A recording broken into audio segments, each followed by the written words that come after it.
ইরানের সাথে যুক্তরাষ্ট্র একটি প্রাথমিক চুক্তির খুব কাছাকাছি পৌঁছে গেছে বলে দাবি করে ইরানে বৃহস্পতিবার রাতের নির্ধারিত সামরিক ও বিমান হামলা বাতিল ঘোষণা করেন মার্কিন প্রেসিডেন্ট ডোনাল্ড ট্রাম্প।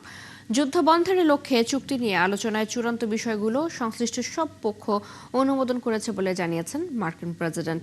তবে যুক্তরাষ্ট্রের সাথে সম্ভাব্য চুক্তির বিষয়ে ইরানের পক্ষ থেকে এখনও আনুষ্ঠানিক কোনো ঘোষণা দেওয়া হয়নি।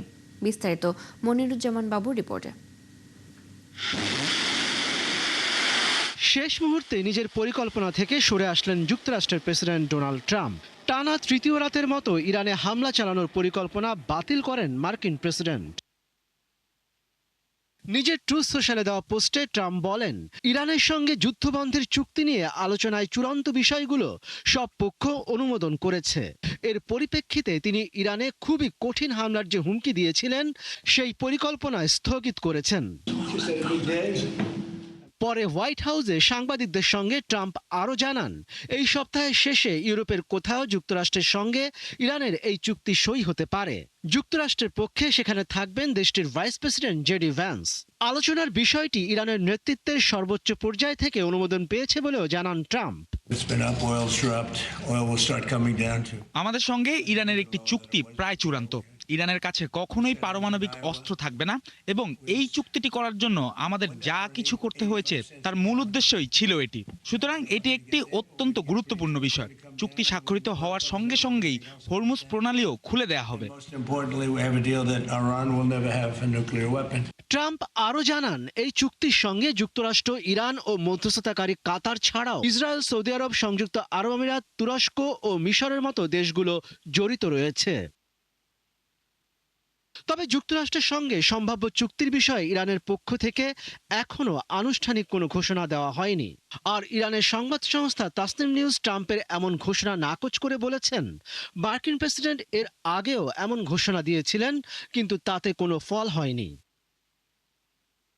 এদিকে ইরানের পররাষ্ট্র মন্ত্রণালয়ের মুখপাত্র ইসমাইল বাঘাই বলেছেন, সমঝোতা স্মারকের বেশিরভাগ অংশ ইতিমধ্যেই চূড়ান্ত করা হয়েছিল, কিন্তু যুক্তরাষ্ট্র অতিরিক্ত দাবি করেছে এবং নতুন অনুরোধ যোগ করেছে। তিনি আরও জোর দিয়ে বলেন, দেশটি তার রেড লাইন থেকে সরে আসবে না।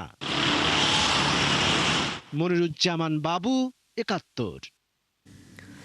লেবাননের দক্ষিণাঞ্চলে ইসরায়েলি বিমান ও ড্রোন হামলায় অন্তত ১৬ জন নিহত এবং বহু মানুষ আহত হয়েছেন। স্থানীয় সংবাদ মাধ্যমে বরাতে জানা গেছে, সবচেয়ে প্রাণঘাতী হামলাটি হয় দক্ষিণের শহর টাইডে। একটি আবাসিক এলাকার হামলায় ৮ জন নিহত এবং ৩২ জন আহত হন। লেবাননের স্বাস্থ্য কর্তৃপক্ষ জানিয়েছে, মার্চের শুরু থেকে ৯ জুন পর্যন্ত ইসরায়েলি হামলায় প্রাণ হারিয়েছেন ৩,৬০০ শতাধিক মানুষ। যদিও ৩ জুন যুক্তরাষ্ট্রের মধ্যস্থতায় যুদ্ধবিরতি কার্যকর হয়, তবুও সীমান্তে উত্তেজনা থামেনি। এদিকে হিজবুল্লাহ জানিয়েছে, দক্ষিণ সীমান্তে অগ্রসর হওয়া ইসরায়েলি বাহিনীকে লক্ষ্য করে রকেট হামলা চালানো হয়েছে। একই সাথে লেবাননের প্রেসিডেন্ট জোসেফ আউন সংঘাত বন্ধে দখলকৃত এলাকা থেকে ইসরায়েলি সেনা প্রত্যাহারের আহ্বান জানিয়েছেন।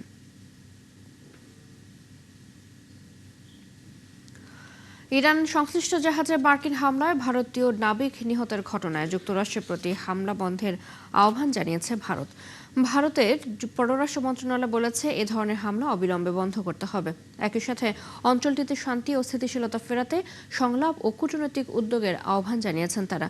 তবে মার্কিন সেন্ট্রাল কমান্ড দাবি করেছে, জাহাজটি নিষেধাজ্ঞা অমান্য করে ইরানি তেল পরিবহন করছিল, যদিও জাহাজ পরিচালনাকারী প্রতিষ্ঠান এই অভিযোগ প্রত্যাখ্যান করেছে এবং আন্তর্জাতিক তদন্ত দাবি করেছে। চলতি সপ্তাহে ভারতীয় ক্রু থাকা ৩টি ট্যাঙ্কারে হামলা চালানো হয়েছে। এর মধ্যে ওমান উপকূলের কাছে সেত্তে বেলো নামের একটি ট্যাঙ্কারের হামলায় ৩ ভারতীয় নাবিক নিহত হন।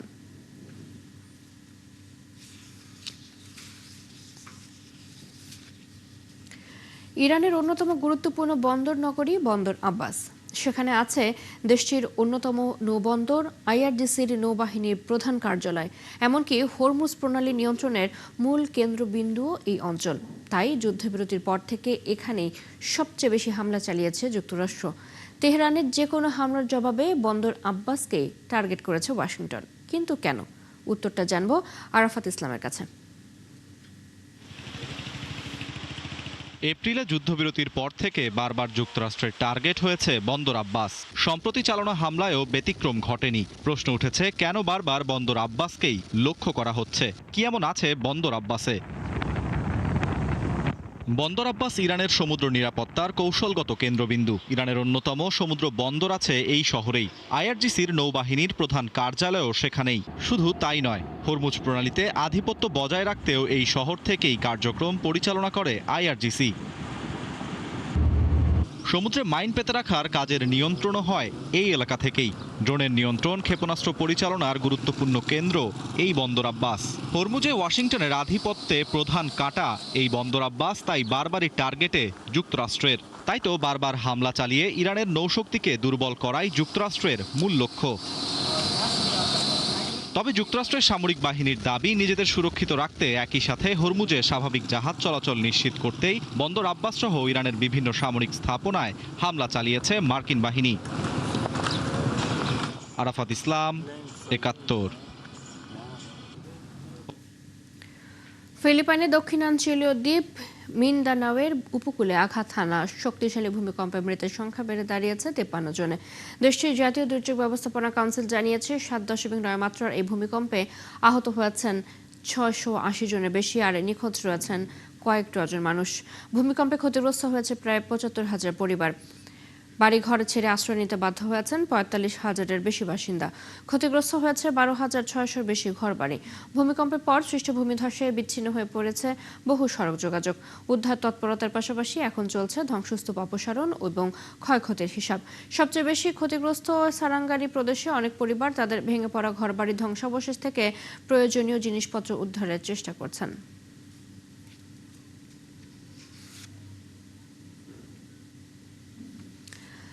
চীনের দক্ষিণ পশ্চিমাঞ্চলের গুয়াংশি জুয়াং স্বায়ত্তশাসিত অঞ্চলে ভয়াবহ বিস্ফোরণে অন্তত ৭ জন নিহত হয়েছেন, আহত হয়েছেন আরও ১৭ জন।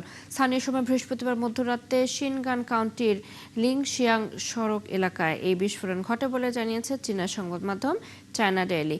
ঘটনার পর পুলিশ, দমকল বাহিনী, চিকিৎসক ও জরুরি উদ্ধারকারী দল ঘটনাস্থলে পৌঁছে অভিযান শুরু করে। আহতদের সবাইকে হাসপাতালে ভর্তি করা হয়েছে। তাদের অবস্থা বর্তমানে স্থিতিশীল বলে জানিয়েছে কর্তৃপক্ষ। এদিকে বিস্ফোরণের কারণ তা জানতে তদন্ত শুরু করেছে, তবে প্রাথমিকভাবে গ্যাস পাইপলাইন লিকেজের কারণে বিস্ফোরণের সম্ভাবনা নাকচ করেছে কর্তৃপক্ষ। মার্কিন প্রতিরক্ষা বিভাগের সদর দপ্তর পেন্টাগনে বিপজ্জনক রাসায়নিক পদার্থের সন্দেহে সতর্কতা জারি করা হয়েছে। সন্দেহজনক বস্তু পাওয়ার পর ভবনের একটি অংশ লকডাউন করে তদন্ত শুরু করেছে দমকল ও জরুরি সেবা কর্মীরা। Arlington county fire and rescue জানিয়েছে বিষয়টি খতিয়ে দেখা হচ্ছে। সিএনএন-এর তথ্য অনুযায়ী সন্দেহজনক বস্তু পাওয়া ভবনের কয়েকটি তলা থেকে লোকজনকে নিরাপদে সরিয়ে নেওয়া হয়েছে। রাসায়নিক সুরক্ষা পোশাক ও গ্যাস মাস্ক পরে কাজ করছেন উদ্ধারকর্মীরা।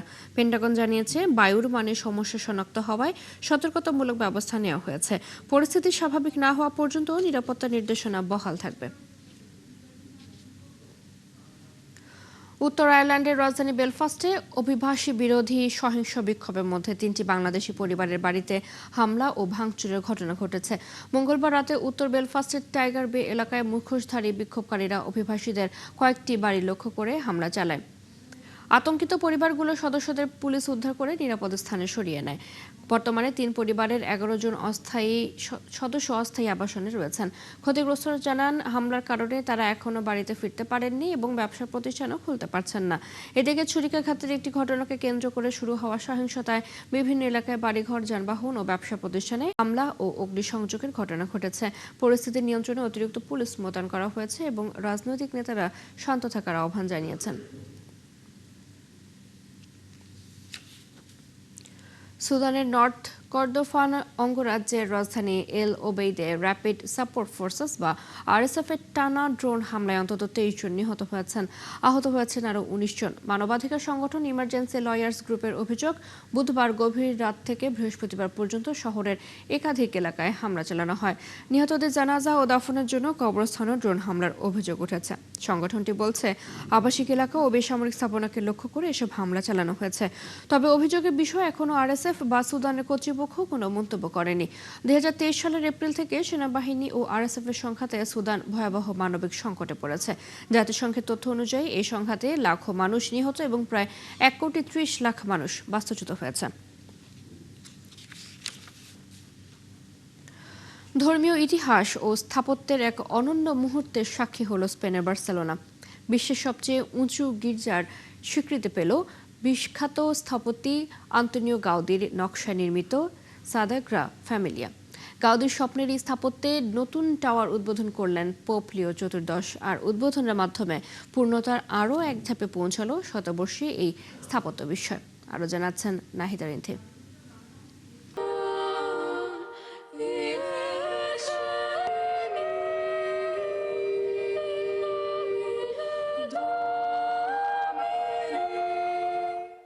এদিকে উদ্বোধন উপলক্ষে গির্জার ভেতরে ও বাইরে আয়োজন করা হয় বিশেষ আলো।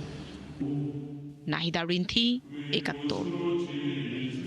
স্পেনে নবগঠিত কাতালোনিয়া বিএনপির আয়োজনে শহীদ রাষ্ট্রপতি জিয়াউর রহমানের ৪৫তম শাহাদাত বার্ষিকী উপলক্ষে আলোচনা সভা ও দোয়া মাহফিল অনুষ্ঠিত হয়েছে।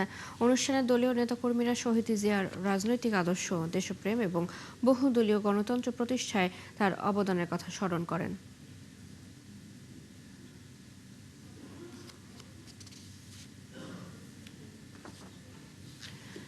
যুদ্ধ আর সংকটের মধ্যেও নিজেদের ঐতিহ্য ধরে রাখতে লড়াই করছেন সিরিয়ার একদল নারী। শত বছরের পুরনো প্রাকৃতিক পাথরের মোজাইক শিল্পকে আধুনিক রূপ দিয়ে নতুন করে ফিরিয়ে আনছেন তারা। আলেপ্পোর এই উদ্যোগে একদিকে যেমন বাঁচছে হারিয়ে যেতে বসা সংস্কৃতি, অন্যদিকে তৈরি হচ্ছে আয়ের নতুন পথ। আরও জানাচ্ছেন দেওয়ান মুবাশশিরা হোসেন। সিরিয়ার আলেপ্পো শহর একসময় প্রাকৃতিক পাথরের মোজাইক শিল্পের জন্য ছিল বিশ্বজুড়ে পরিচিতি, কিন্তু সময়ের পরিবর্তন, অর্থনৈতিক সংকট আর পর্যটন কমে যাওয়ায় ধীরে ধীরে হারিয়ে যেতে বসে এই ঐতিহ্যবাহী কারুশিল্প। তবে সেই পুরনো শিল্পে নতুন প্রাণ দিতে কাজ করছেন একদল নারী। আরমান নামের একটি প্রকল্পের মাধ্যমে তারা পাথরের ছোট ছোট টুকরো সাজিয়ে তৈরি করছেন দৃষ্টিনন্দন শিল্পকর্ম। আমাদের লক্ষ্য হলো মোজাইক শিল্পকে আধুনিকভাবে আবার ফিরিয়ে আনা। 2018 সালে আমরা এই কাজ শুরু করি। বড় দেয়াল বা মেঝের মোজাইককে ছোট ছোট পণ্যের রূপ দিয়েছি, যাতে মানুষ সহজেই এগুলো সংগ্রহ করতে পারে। পাথরের টুকরো, কার্পেট ও তামার ঐতিহ্যবাহী নকশার সমন্বয়ে তৈরি হচ্ছে নতুন ধরনের সাজসজ্জার পণ্য। শুধু সিরিয়াতেই নয়, দেশের বাইরেও এই শিল্প পৌঁছে দেওয়ার লক্ষ্য তাদের। নিজেদের ঐতিহ্য ও পুরনো কারুশিল্প তরুণ প্রজন্মের কাছে ছড়িয়ে দেওয়ার ইচ্ছাও রয়েছে। তবে এই পথ সহজ ছিল না। কাঁচামাল সংগ্রহ থেকে শুরু করে বাজার তৈরি সবকিছুতেই নানা চ্যালেঞ্জ মোকাবেলা করতে হচ্ছে তাদের। আগে পাথর অনেক মোটা আকারে আসতো, তাই কাজ করা কঠিন ছিল। এখন পাতলা পাথর পাওয়ায় কাজ সহজ হয়েছে। বর্তমান পরিস্থিতিতে পর্যটক কমে যাওয়ায় বাজারের চাহিদা কমে গেছে। এটাই এখন সবচেয়ে বড় সমস্যা। প্রাচীন এই মোজাইক শিল্প শুধু একটি কারুকাজ নয়, এটি সিরিয়ার ইতিহাস ও সংস্কৃতির অংশ। নারীদের এই উদ্যোগের মাধ্যমে হারিয়ে যেতে বসা ঐতিহ্য আবারও ফিরে পাচ্ছে নতুন পরিচয়। দেওয়ান মুবাশশিরা হোসেন, ৭১। এই ছিল এখনকার আয়োজনে বিশ্বের আরো নতুন কিছু খবর এবং বিশ্লেষণ নিয়ে দুপুর 1:30টায় আবারও হাজির হবে বিশ্বযোগ। সরাসরি সংবাদ এবং অনুষ্ঠান দেখতে চোখ রাখুন ৭১-এর ফেসবুক পেজে, সাবস্ক্রাইব করুন ৭১-এর ইউটিউব চ্যানেল। থাকুন ৭১-এর সাথে।